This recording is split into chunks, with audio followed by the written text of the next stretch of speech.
everyone, welcome back to Current Affairs Unfiltered. I'm your host, Paige. This week, Abby from Political Psych with Abby is back. Last time she talked to us about dating across party lines, and this week we are going to be talking about collective narcissism. Abby originally brought this idea to me, and I was super intrigued with what collective narcissism is, and as we recorded the episode, it really seemed to reflect exactly what we have going on in the United States. So I think that this fills a little bit of the holes that we have around explaining the whys and hows and trying to make sense of the situation that we now find ourselves in. So I'm super excited for everybody to hear this conversation, and without further ado, here is my conversation with Abby.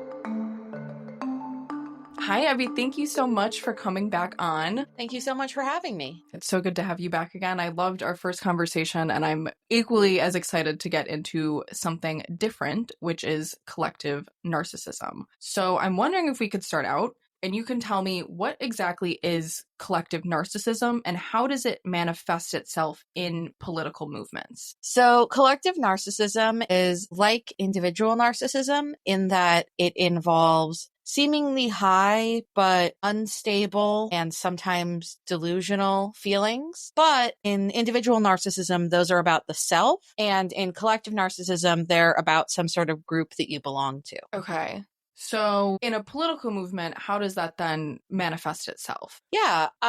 So you can be a collective narcissist about almost any political identity you could have, right? So, and any social identity as well. So you could be a collective narcissist about being a man. You could be a collective narcissist about being an American. You can also be a collective narcissist about being members of certain more marginalized groups, but that manifests differently, and that's sort of a separate discussion. But let's say you're a collective narcissist about American identity, then you're going to think, okay, America's the best. Other countries are constantly disrespecting us and taking advantage of us. We deserve special treatment. Then, if you maybe look at it implicitly, maybe the person who's high in American collective narcissism maybe doesn't actually think America is like so fantastic deep down, but it's more like what they express. So it's that insecure regard. Interesting. That seems to reflect a lot of what, we see in the media at the very least and on social media especially. Yeah, definitely.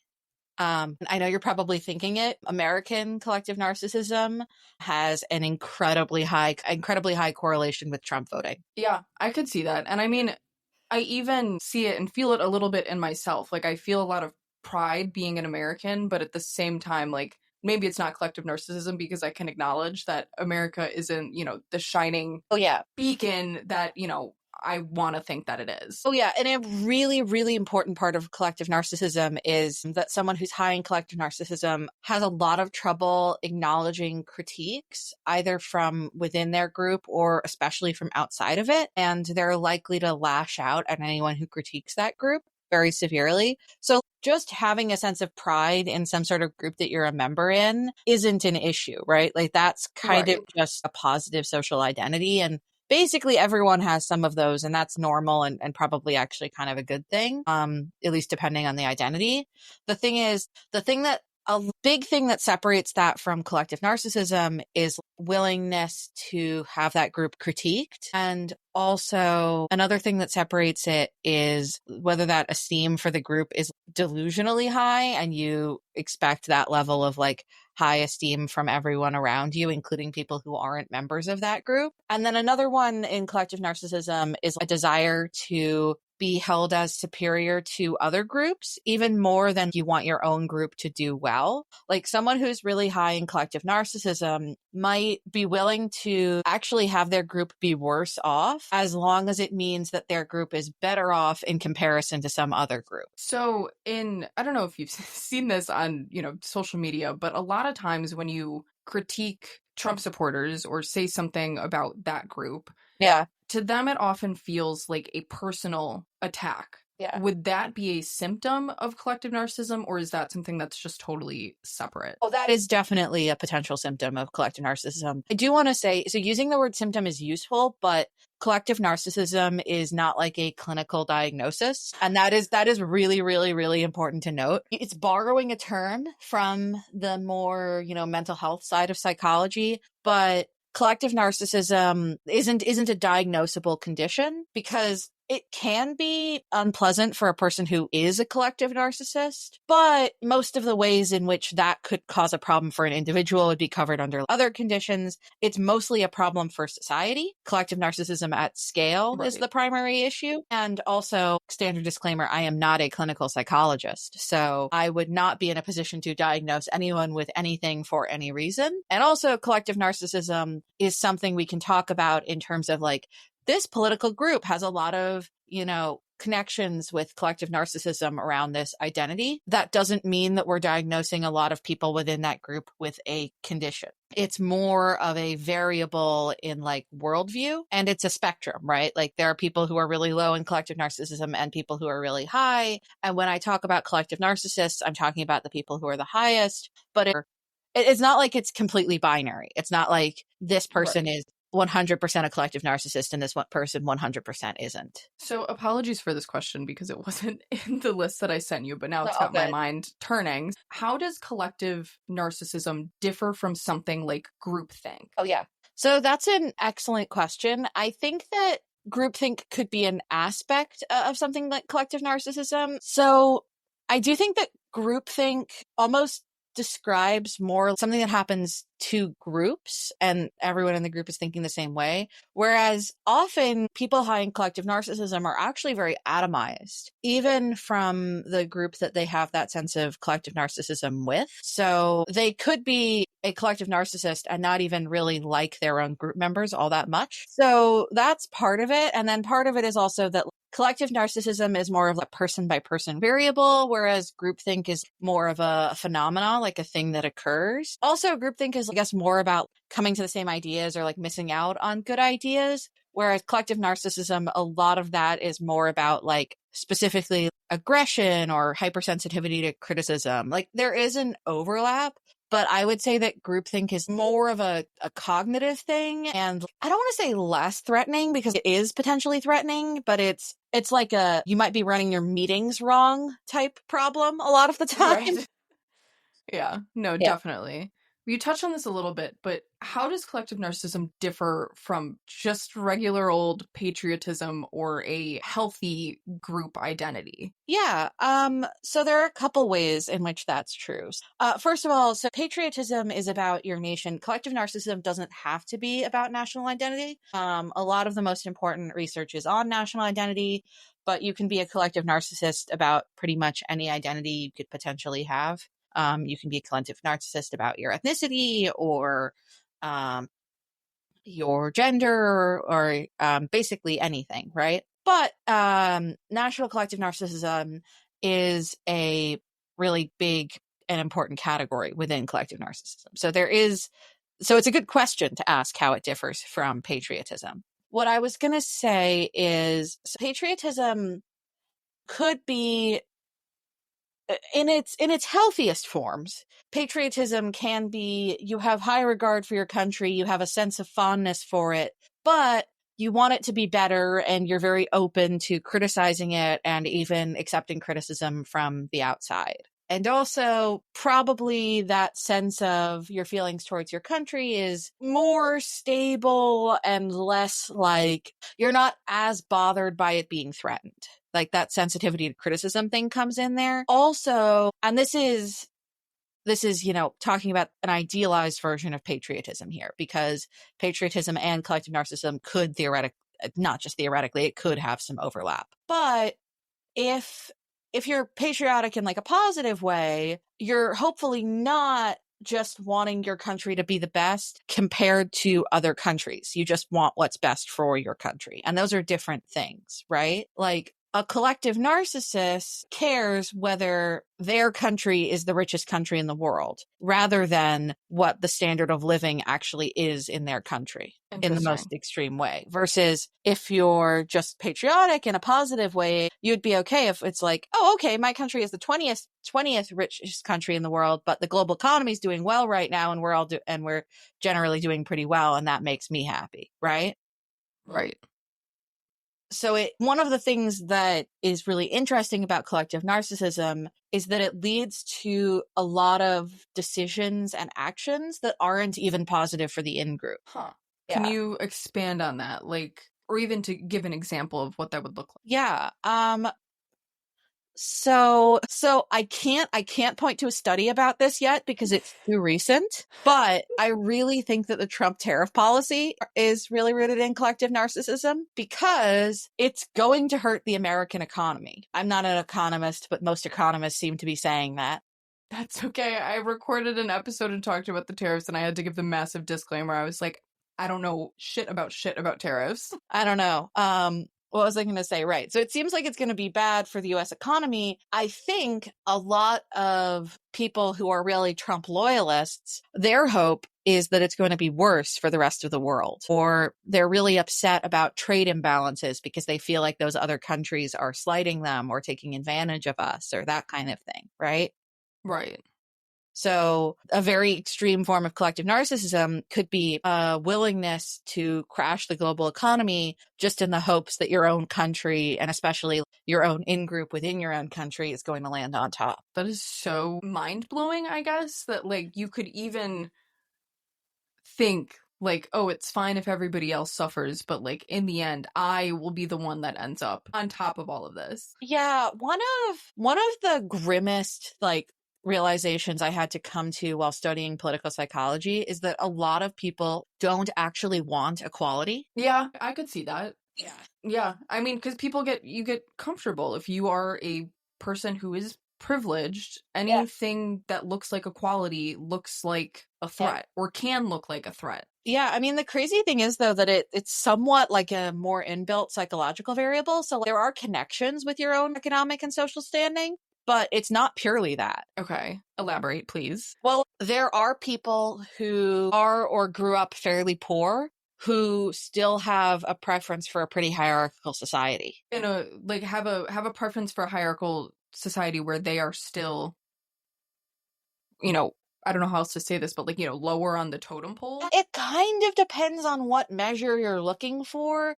Yeah. Looking at, most people would rather be higher up, but it's not purely a, well, I'm going to be a millionaire someday type thing. Some of it is people just like want everyone in their place type thing. Yeah. I know, I guess that's fair. Yeah. And I mean, odd. that's part of why collective narcissism does correlate to some other measures of hierarchical beliefs. Like, I believe it correlates to right-wing authoritarianism, which is a desire for a lot of societal control and that kind of thing. I believe it also correlates to social dominance orientation, which is a preference for hierarchy in society, but I'd have to double check my notes on that one. What's really interesting, what sets it apart from those other scales, though, is that it's not incredibly pro status quo in every way. And this is mostly talking about collective narcissism from the right here. This is mostly talking about national collective narcissism, which tends to be more right-leaning. There's less work on more left-leaning collective narcissism. It's interesting. We can talk about it, but I'm talking about the right-wing bit here, which seems to be more common. But basically, it's a lot of the time what the authors of the main book that I read on collective narcissism, which I will pull up their names and you can add it to the episode notes. Perfect. I'd love to read it. Yeah, you should. And a lot of the best work on this topic has been done in Poland or by Polish academics. Interesting. So there are a lot of Polish names that I'm going to pronounce wrong, but they're doing some fantastic okay. work. Right. But what I was saying is the authors of this book refer to it as like revolutionaries in reverse. So it's right leaning and it's sort of like hearkening towards the past and like older ways of doing things, but it's also not like obsessed with order or obsessed with a lack of change. Like there is a desire for revolutionary change within a lot of these more heavily collective narcissistic movements, but it's not left-wing change. It's radical change, but it's regressive. Okay. Yeah. I see that. Yeah. I mean, I feel, and especially to come from a country like Poland that has had arguably regressive change. Yeah. It's an interesting thing to point out. And it's a lot of what we saw leading up to the 2024 election in the United States of like, this will take us back. This will take us, X amount of years into the past. And I think that's true. That's wild. Yeah, yeah. And there's a heavy preference among people hiring collective narcissism for certain types of leadership, a lot of which are very aggressive forms of leadership, especially towards outgroups. Okay. Yeah. Yeah.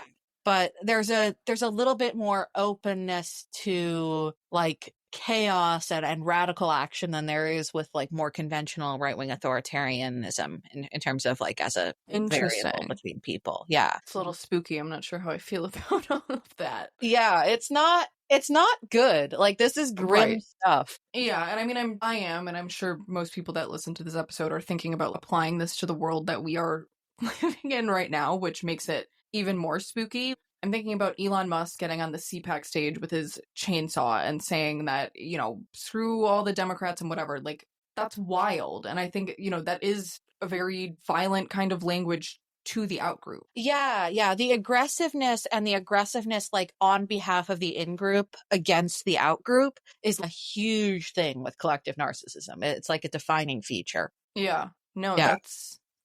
That's why. Well, I mean, I'm just thinking about it in terms of like, this is a lot of stuff that Republican talking heads in the United States will say, Democrats are bad, they're evil, they want all this crazy stuff that's not true. Yeah. And Democrats just don't really do the same thing. Like, occasionally we'll get a bold Democrat to stand up and say, these policies are crazy, Donald Trump is corrupt, whatever. But it's not nearly the same kind of aggressive rhetoric. Yeah. In my opinion. No, I would agree with you there. I mean, I kind of think that, and I think unfortunately I'm being proven right here, that a lot of political psychology and political science has been talking about polarization as too symmetrical for too long. I agree. Yeah. I mean, and it happens. Like when I talk to other people, mostly Republicans, who will be like, well, can you criticize Democrats? Of course I can. Joe Biden should not have run for president. Like, there's my starting point. Like, yes, I can criticize Democrats, and it doesn't mean that it's a personal attack on me. Like, and it's not symmetrical at all, because my question to Republicans is never, oh, can you criticize Donald Trump? Like, it's one side is insane. Yeah. And the other side is a little wrong sometimes, but not insane and doing this aggressive rhetoric and furthering the divide. Yeah. No, I mean, it's been crazy working in academia through all this, because it's like there was all this stuff of, oh, we should try and be neutral and not seem biased and everything. And it's like, okay, but like one side is trying to destroy your institution and the other one isn't. Like, right. They've been trying for a long time. It's just that they've only just started succeeding. Like, did you not realize this? No, I agree. Like, that's like one of the most insane things to me is when people, quote unquote, like, I simply can't choose. What do you mean? What do you mean you can't choose? Especially when you're working in a place that is being targeted by one party, when you are a person who's affected by the policies of one of the parties. I mean, working in academia, most people are like Democrats. It's more that like there are a lot of people who will like be like, well, I'm personally pretty liberal, but I think we should be totally neutral in all of our research and everything we do as an institution. And it's like, this is an institution with power that is inherently political. So taking a middle of the road stance is not a neutral stance. It's just a specific stance. Like, yeah, no, being neutral nowadays is just, it's not the same, I guess, as what it used to be. Like now, even being neutral is being political. Yeah. Yeah. I mean, I do also think, though, that it's very important to treat it differently for a large, powerful institution and just like someone who works a job and doesn't have that much knowledge about politics. You know what I mean? Right. Yeah, Yeah. like I don't think we can expect everyone to be perfectly knowledgeable about politics and have perfect opinions about everything all the time. That's why I'm like very much one of those people who believes in trying to hold institutions accountable, if you Right. know what I mean. Right, because the institutions should theoretically, they should know better. Yeah. And do better. Well, it's mostly because that's where power is. Right, right. Yeah. Exactly. I don't believe in bothering the powerless. Right, right. So besides this current moment that we are in, are there any historical examples where collective narcissism has shaped political landscapes? Yeah, it's a little bit harder to tell because collective narcissism as something that we measure has only been around for, I think, about 15 years, maybe a little less. So it's quite new. I will say that a lot of the early research is on relations between collective narcissism and a lot of various types of bigotry in Poland specifically. I can tell you that their national collective narcissism pretty heavily correlated to things like anti-Semitism, I believe also sexism, and it does tend to also correlate to anti-immigrant attitudes in a lot of different places. One thing that's really interesting though is that national collective narcissism, it depends what country you're a collective narcissist about, right? Okay. So like American collective narcissists, if you're a collective narcissist about America, you are disproportionately likely to be a Trump supporter. So you're probably likely to support the building of the border wall. But if you're a Mexican national collective narcissist, you are more likely to see the border wall as an affront to Mexico than other Mexicans are. Interesting. Yeah. So that's two countries of collective narcissists, but they are believing like the opposite. Yeah, That's although I don't so want to yeah. characterize either country as like a Yeah. No, of course, of course. Of course. But the like especially the not way Mexico, because I don't think that that's the political tendency that has power there at the moment. right. That's so interesting. I mean, I guess I could see, why you would consider it. That's interesting. Yeah, Huh. and I mean, the thing is that sometimes the social group you're part of is actually being insulted or mistreated, right? Yes. Yeah.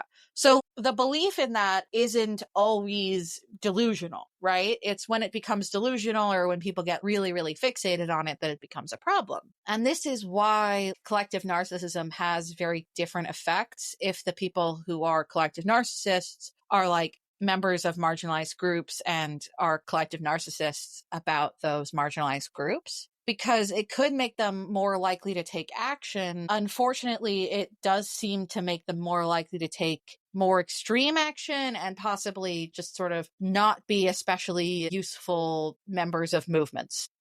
Right.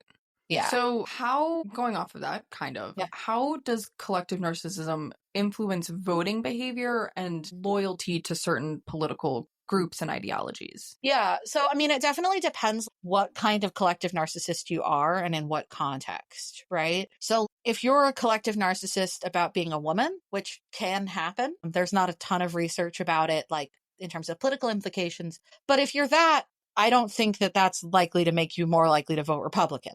But if you're a national collective narcissist, yeah, you're more likely to vote Republican.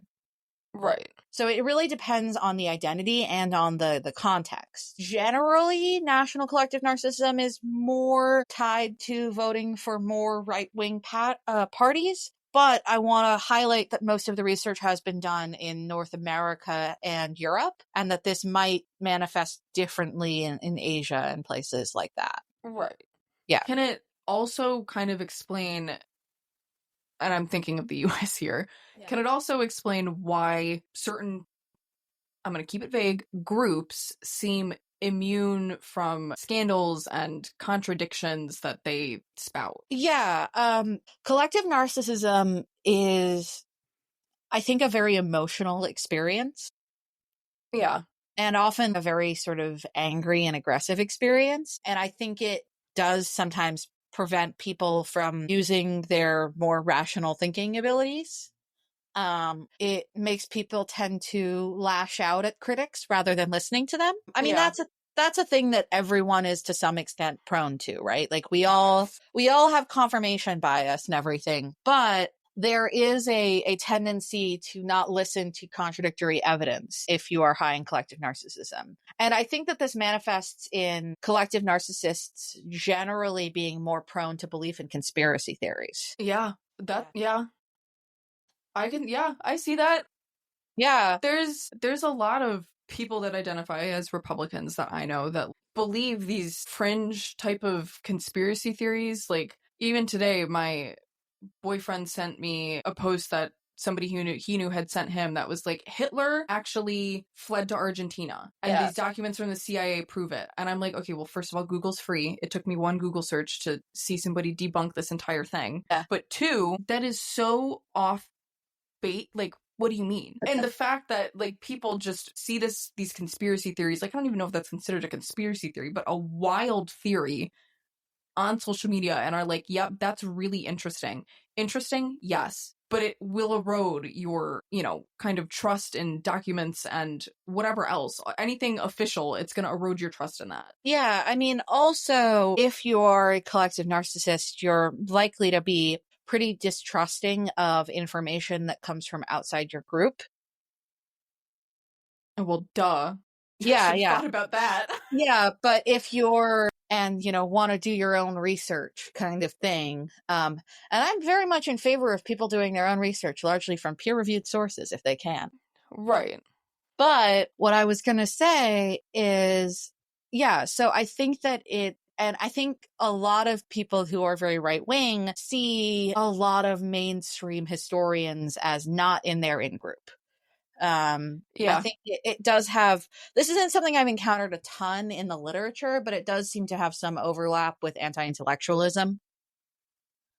Big topic nowadays. Yeah, definitely. But I think that a lot of the conspiracy theories that there's a lot of concern about with collective narcissism are things like believing that vaccines are bad, denying climate change. Well, it's wild because we don't nowadays, like, those are so, and this is so painful to say, but those theories are so mainstream that we don't even think about them as being conspiracy theories anymore. You should. Like, the general, right. Onto reality. Like, of course, but like, I turn on the news and, whatever news station it is talking about FK Jr. says vaccines cause autism. Okay, well, can we call it what it is? Can we say that it is a conspiracy theory and a fringe nonsense thing instead of normalizing it as like, oh, that's what he thinks? Nope, it is way more than what he thinks. Yeah, I mean, I do think that the media in general has been too willing to be flexible with the truth in order to, appeal to both sides. Right, yeah. And if you're high enough in collective narcissism, you're not going to accept criticism, no matter how gentle it is. Yeah. So, like, if a party is powering itself off of collective narcissism, which it's a stretch, but if you can say that about anyone, you could say it about the modern Republican Party in the US. They are not going to play nice with you just because you pull your punches a little bit. So there's not a good reason to pull your punches. Yeah, no, that's fair. Yeah. Yeah, I mean, you should try and be more polite to people who are just, like, say, still voting Republican, but you don't need to do that to, like, people who are high up in the party. Like, I don't go around saying that I think all Republicans are evil morons. I mean, for one thing, I don't think that, but for another thing, that's just bad strategy. Right. But well, that was, I am willing to say that about the politicians I actually think are that. Although the moron one I think is often overstated. I think a lot of them are quite clever. They're just also live in a completely different moral universe than I do. Right. Well, and also, I do think, sorry. It just goes back to the whole question I asked about, like, does it explain why people are immune from scandals or the contradictions that they state? Like, it kind of is. These people will, choose to continue to believe these people even when they make these contradictions, or when they have a scandal where they, the Signalgate texts that came out, that was so immediately just swept under the rug as, oh, oops, it's fine. We believe them. There was nothing classified on there, even though classified stuff is staring us right in the face. Well, the people who had the scandal are in group, and the media is out group. Right. Media is hated out group, So as long as the Trump administration responds with sufficient aggression, people who are very high in collective narcissism about that sort of group are probably going to be kind of okay with it. But the hope here, though, is that yes, collective narcissism correlates with being a Trump supporter quite heavily. National collective narcissism does. But that doesn't mean that everyone who is higher in collective narcissism or everyone who voted for Trump is completely immune to reason, right? Right. No, we're just 100%. we're discussing a barrier here, not an insurmountable one. Right. Although, I mean, I generally tend to think that the way to win elections has a lot more to do with voter mobilization than persuading the people who are most diametrically opposed to you. Yeah. No, I agree. Yeah. It's giving, when Kamala Harris brought out Liz Cheney, I was like, I like Liz Cheney for what she stood for in her last year in office, but I was like, okay, you have won over nobody. Yeah, you maybe you won have won over over 5 nobody. to 6 independents, and that's it. You've made a rhetorical point that would have gone over great in like a debate club. You haven't done anything that's actually going to persuade people. Right. And I mean, Liz Cheney should get a pat on the back for standing up for democracy and, whatever. But at the end of the day, she is not. She should also have her get a lot of criticism for a ton of other things. For sure.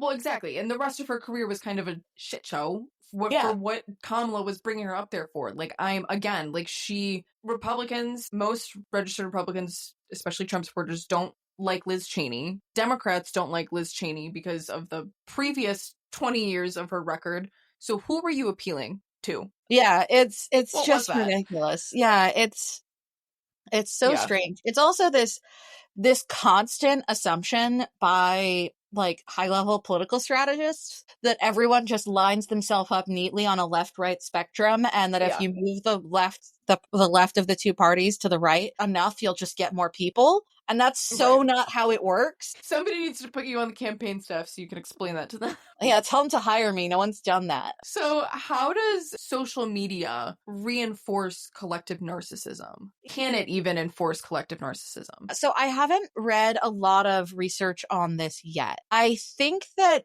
I could see it being a contributor through a couple of manners. One of them, in a couple of ways, is algorithms tend to reinforce our existing beliefs, right? They want to show us what we want to see, or they want to show us things that are going to get strong reactions of like anger, especially anger at outgroups. And both of those can reinforce collective narcissist beliefs. But also, I think that falling into collective narcissism has a lot to do with a sense of loneliness and also a sense of being trod upon, being mistreated, right? Like a persecution complex, right? Right. Yeah. And social media can feed into both of those things. It can feed into isolation and it can feed into a sense of persecution. And I think that sense of persecution, especially among people who are in groups that we would typically think of as dominant, is one of the reasons for the rise of collective narcissism. Because, things are not going fantastically right now. Really? Yeah. So and they haven't been for a while, right? There are people who make a case that like the economy never really recovered from 2008, and so if people who are from otherwise more dominant groups, white American men especially, but not necessarily people who fall into all those categories, are going to look for, okay, why isn't my group doing well? And they're going to maybe try and find some sort of external cause for that. And they're going to think that their group deserves to be doing really well. And that could get reinforced by something like social media, but it also gets reinforced by political rhetoric. Right.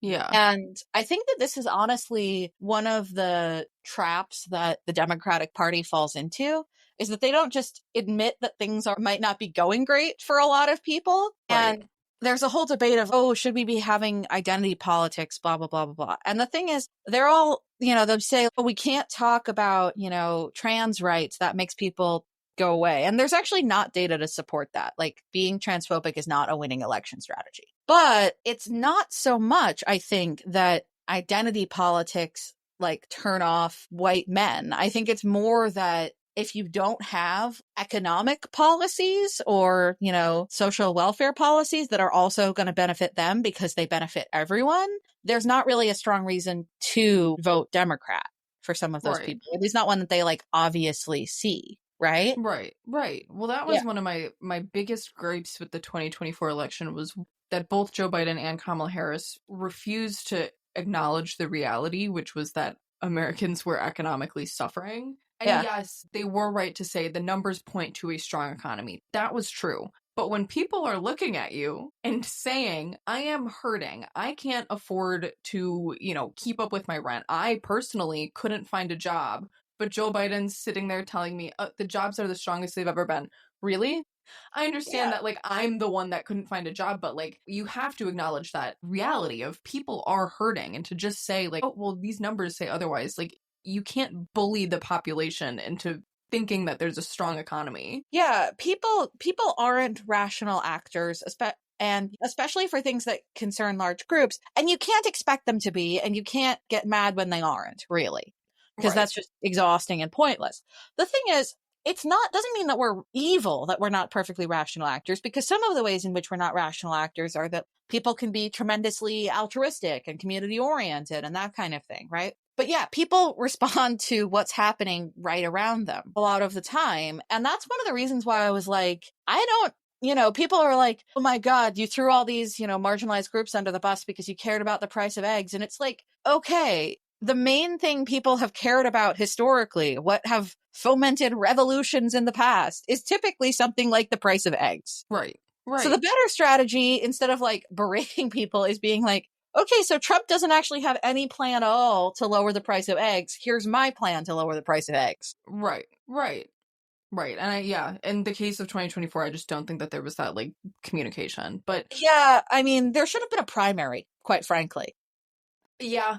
Because, I mean, for one thing, a primary is how you figure out who's going to actually appeal to people, right? Like, right. To some extent, right? Like, yeah. We are doing so good just criticizing the Democrats right now. We will not be affected by collective narcissism, not us. But I know you mentioned a little bit earlier that one of the big drivers towards collective narcissism could be, like, isolation. Yeah. I'm thinking about, like, COVID and how that led to a big influx of people that believed in QAnon and that kind of pipeline into the right wing. Is that big influx of these people that were isolated and started to lean towards these ideologies, is that still considered collective narcissism now that they are kind of in that in-group? Yeah, I think so.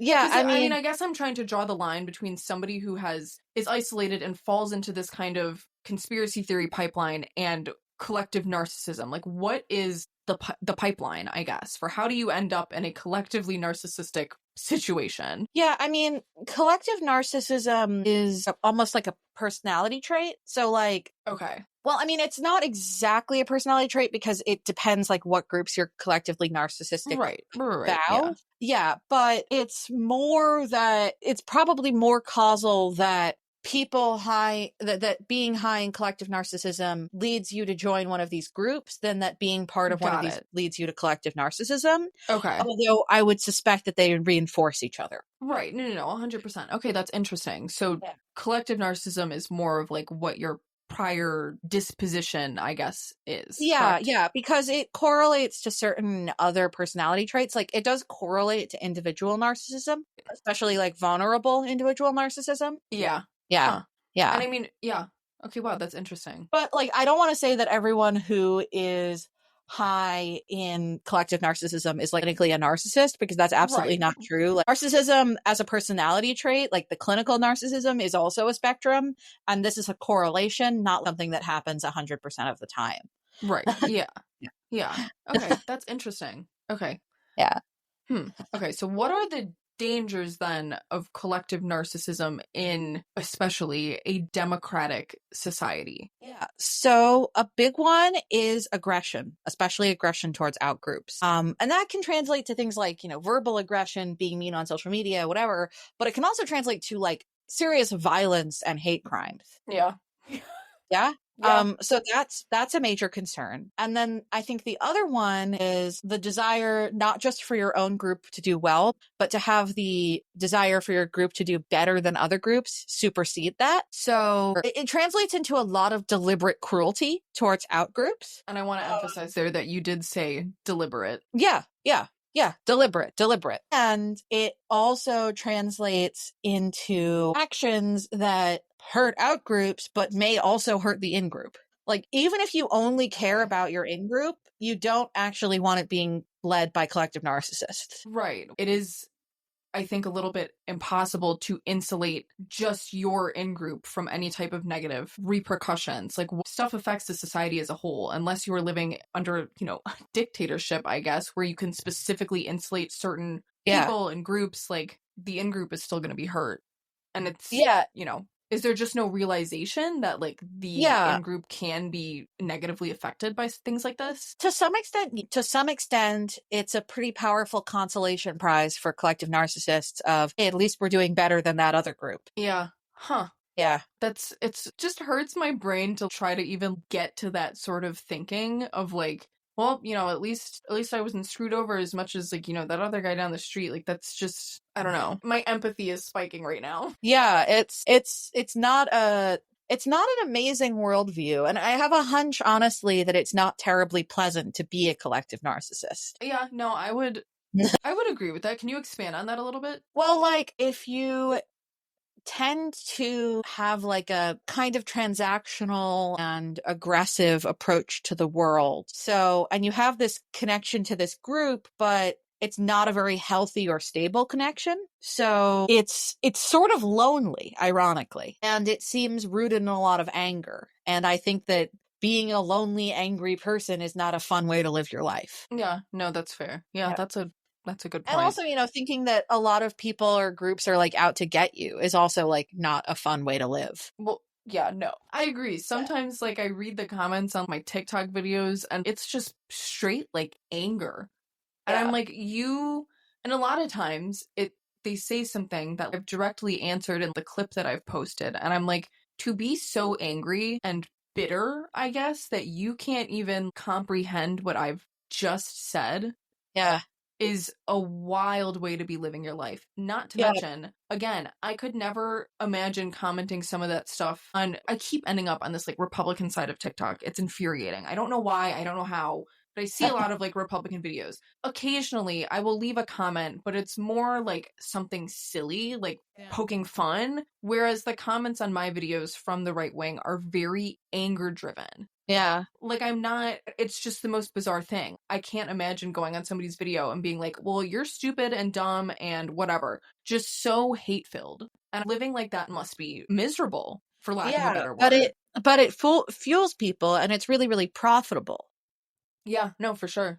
That's where the social media thing comes in again. I mean, a lot of people, certainly this is something that, like, I've seen a lot of people talking about happening to their older relatives or young men sometimes too, where they'll fall down some sort of like social media rabbit hole where they'll just end up fixated on this really angry content like all the time. And it puts your body on like high alert. Like, it's not a good level of stress, right? Yeah, well, my dad fell down that rabbit hole. Like, he's impossible to speak to about anything political because it's just, the response is always just anger. Like, yesterday he sent something and it was an easily like Googleable thing to prove as false. Yeah. And I said, it was something about like Congress passed a bill and it did this, this, and this. So I Googled, what did Congress pass on X date? The answer was nothing. And the post had also said something about, like, this was passed only by Democrats. Well, on the date in question, Republicans were in control of the House and Senate. So I sent it to my dad and I said, this is verifiably false. You can see here, Republicans were in control of the House and Senate, so there's no way Democrats could have passed it. Also, on that date, nothing happened. The response was quick, swift, and angry. Yeah. And I was like, you asked, I answered. Yeah. I have to wonder, like, am I right to think that a lot of the people who are leaving those comments on your TikToks are men? Oh, for sure. 100%. I think that a lot of the time, like, men are sort of taught that the only emotion they're really supposed to have very strongly is anger. Yeah. No, I believe that. Yeah. Yeah. I don't know. That just sucks. Like, that seems like a miserable way to live. Well, that's what and a lot of them are like, I mean, just some of them have no profile picture, but the ones that do have profile pictures, a lot of them are 20s, 30s.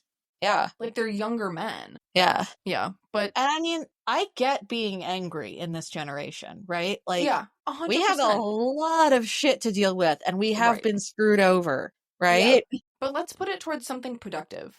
Yeah, it's like... it's fine to be angry, but like let's use that and change things. You know what? I don't if you are a Republican and you are angry, that's fine. You have your reasons to be angry, but go put that towards something. Like do something although with I'd it. rather they not, I'd rather they stay on their computers than put it towards like doing another Charlottesville or January 6th. For sure. Totally agree, but I think and I posted this in a clip where I was like, I think it's interesting that the right does not protest. Like, even when they were all up in arms about Joe Biden's policies, they didn't take to the streets. They complained, and there was never a protest. What did they have? They had January 6th, okay? All the comments on that video were so bitter, and they were like, well, we don't protest because we have lives. We don't protest because that's stupid and it never changes anything and whatever. And I asked a genuine question about, I wonder why. What are the psychological factors, the societal factors that make mass protests only typically happen on the left wing? And the responses I got were just so bitter and nasty. And I was like, I was trying to have an intellectual conversation. Yeah, I don't know. It is, yeesh. It's wild. And it is not to draw like the men and women line, but it is a lot of times men that are commenting on my videos. And I've never thought about that, but thank you for mentioning that. I mean, apparently it's a thing that the climate movement is seen as too feminine. Yeah. Okay. And it's like, I don't want to die on a burning planet because you're afraid to be called gay. Yeah. Well, is it like, so now it's gay to want your kids to have a suitable planet to live on? Like, yeah, I don't know. It's ridiculous. And it's just really a problem because like most of the people who still have a lot of power in society are men. So it's like, yeah, no, for sure. Yeah. Last question. We're gonna hopefully get a little bit of hope in the room right now. Yeah. Are there any ways to break the cycle of collective narcissism and encourage more independent, critical thinking in politics? So what I'm going to say is that some of the research, like collective narcissism is a fairly new topic within psychology. So there's not a ton of literature on reducing it yet. The best literature I've seen on reducing it so far involves gratitude and mindfulness practices. For the person who is a collective narcissist? For the person who is a collective narcissist. The question is, though, how the hell do you get them to actually do that? Yeah, I don't know. I mean, I'm just thinking about if I walked up to my father and was like, I think you should do some mindfulness exercises and some gratitude journaling. He'd laugh in my face. Yeah, I don't know. Tell me to kick rocks. Maybe people who are like this, who are more religious, could be encouraged to do it as like a giving thanks, saying grace type thing. No, for sure. Yeah.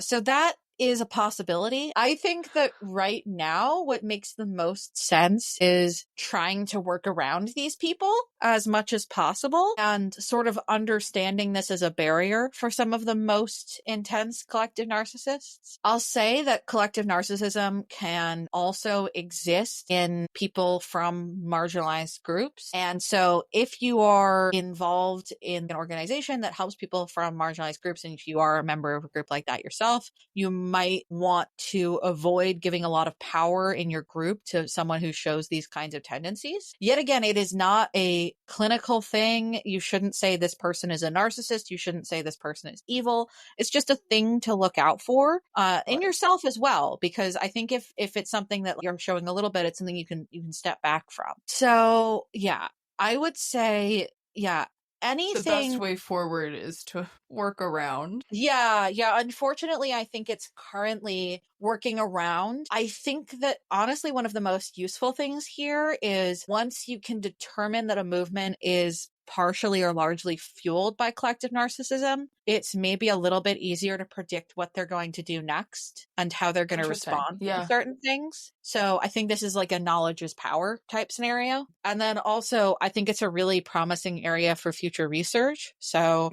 I really want to encourage any psychologists out there, budding psychologists, like, hey, this is a thing that's very, very worth studying. I cannot promise you're going to get funding, especially right now, but I really want to see more papers on this.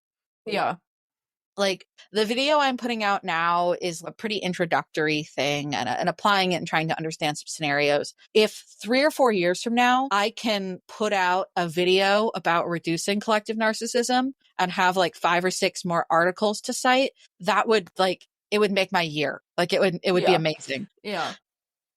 I feel like this is a topic where, like you said, most of the research has been in Poland. Right? I'm not going to say most of the research. I think there's probably been at least as much in the US by now, but I think a lot of the research originates there. So yeah, like a lot of the research originates in Poland, which had its own kind of fall to the right wing. So I would like to think that in the coming years, as we move on from Trump and we try to regroup as a nation, that there will be a lot of research going into how and why this happened, which I think does include a collective narcissism. Yeah, I think that you're absolutely right. And I think that it has a lot of potential to plug a lot of explanatory holes. Yeah, no, 100%. Because, I mean, people have been trying to explain Trump since 2016, and no really example feels complete. Like, there were so many factors that led to him being elected at the time he was elected, and I think the collective narcissism is plugging some holes for me personally for back in 2016 and also now what we saw in the 2024 election of people voted him out of office in 2020, and then all of a sudden 4 years later it was forgetting why he had even been voted out in the first place. Yeah. So I did find the name of that book that I wanted. Oh, perfect. So the book is The Psychology of Collective Narcissism, Insights from Social Identity Theory.